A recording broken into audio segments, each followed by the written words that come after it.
Nikaenda nikachoka, nikafanikiwa kujifungua salama. Mama akaja akamchukua mtoto. Mimi sasa ndio narubaruba. Hii nyumba nayokaa ni ya baba, nimeikaa kwa wizi, hata hajui kama nakaa. Sasa najikuta naishi. Akaanza kulia, kaendelea kumshauri na kumwombea. Tambua, amejikuta humo, hakutarajia.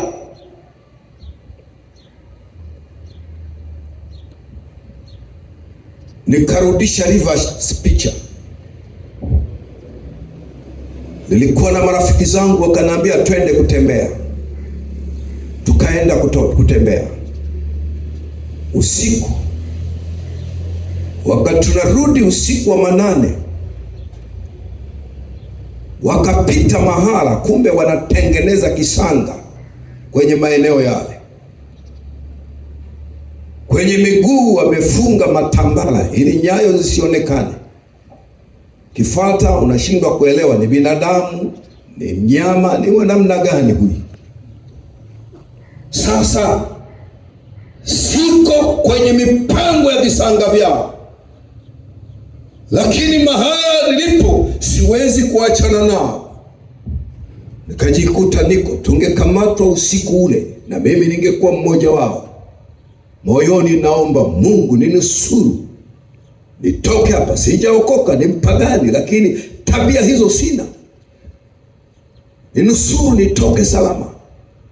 Nilipotoka salama, urafiki wangu na wao ukaishi. Si unanisikia? Angalia type ya marafiki zako. Si kila mtu anafaa kuwa rafiki.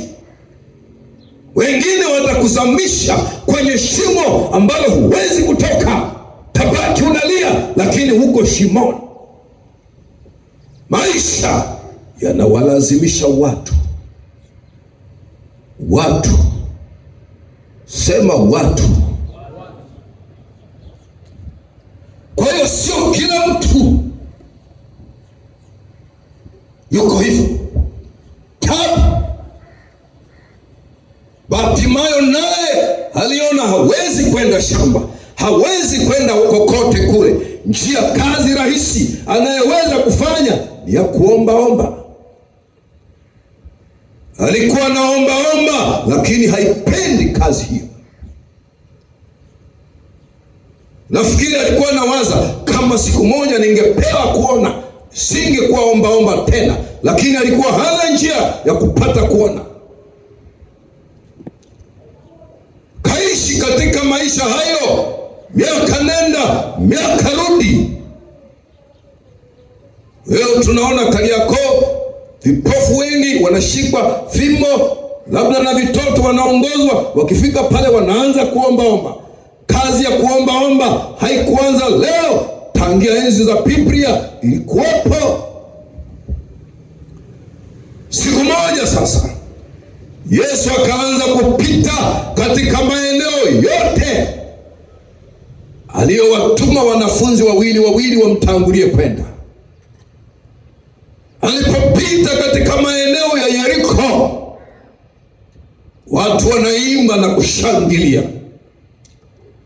Bartimayo kipofu akauliza, nasikia mtu anayepita, kama kuna afisa fulani, kama kuna mkubwa fulani, kama kuna bosi fulani anapita, ni nani huyo? Wakasema Yesu Mnazareti anapita.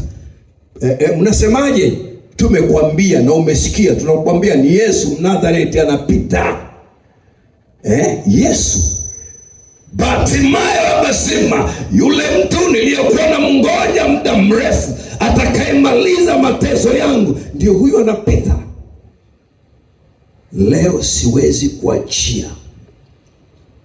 Akawaza, macho yangu hayana matunda, lakini miguu yangu, mikono yangu inafanya kazi.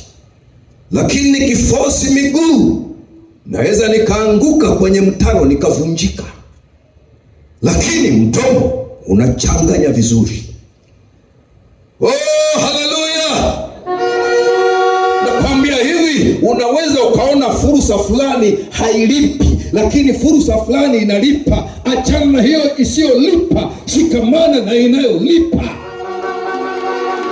Achana na malalamiko. Hatimaye aliona mdomo unalipa, akautumia mdomo, akasema, Yesu Mnazareti, unirehemu. Yesu Mnazareti, unirehemu. Watu wakawaambia, nyamaza, wacha kupiga kelele, Bwana mkubwa anapita.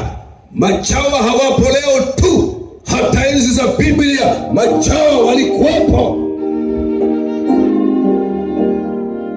Sijui kama unanielewa vizuri. Nasema machawa sio leo tu, machawa tangia enzi za Biblia walikuwepo. Hata kwa Yesu walikuwepo wale machawa. Wanamwambia, nyamaza wewe kipofu wewe, bosi anapita, usimfanyie fujo. Yani wakawa ndio kama wamemuongeza volume. Yesu mwana wa Daudi, unirehemu. Yesu mwana wa Daudi, unirehemu. Wewe unanyamazishwa mara moja na machawa, unanyamaza.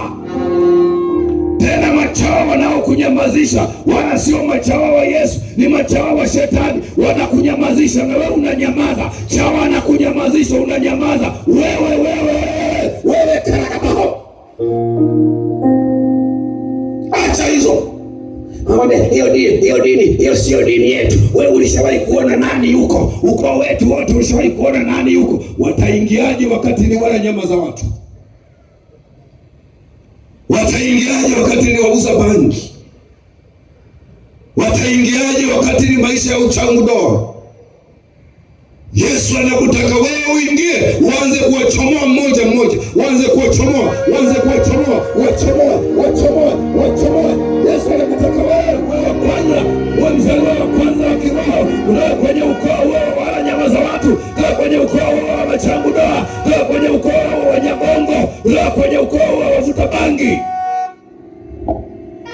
Oh, haleluya. Sijui kama unanielewa. Sasa wanakuambia nyamaza.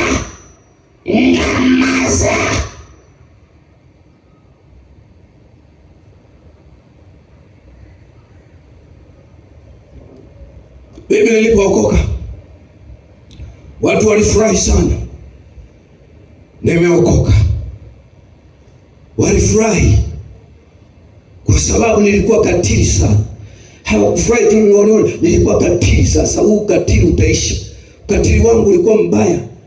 Nilikuwa nikikasirika, huwezi kuona nimekasirika, nacheka.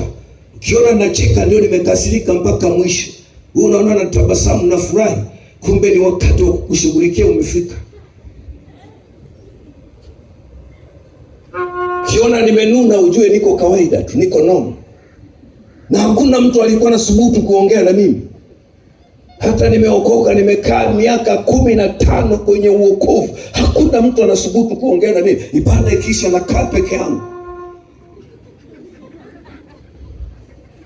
Na nikajikuta tabia hiyo imezoea, sina makundi.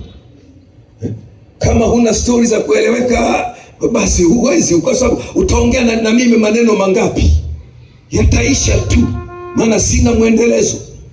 Sasa nilipoonekana nimeokoka, watu wakafurahi.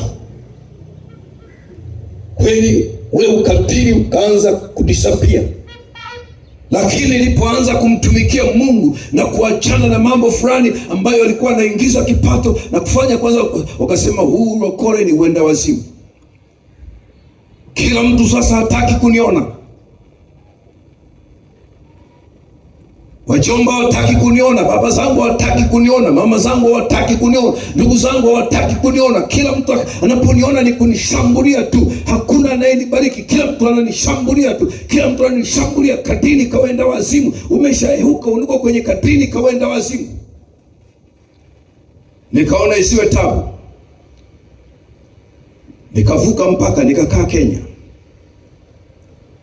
sina mawasiliano na familia. Nikasogea mbele, nikakaa Uganda.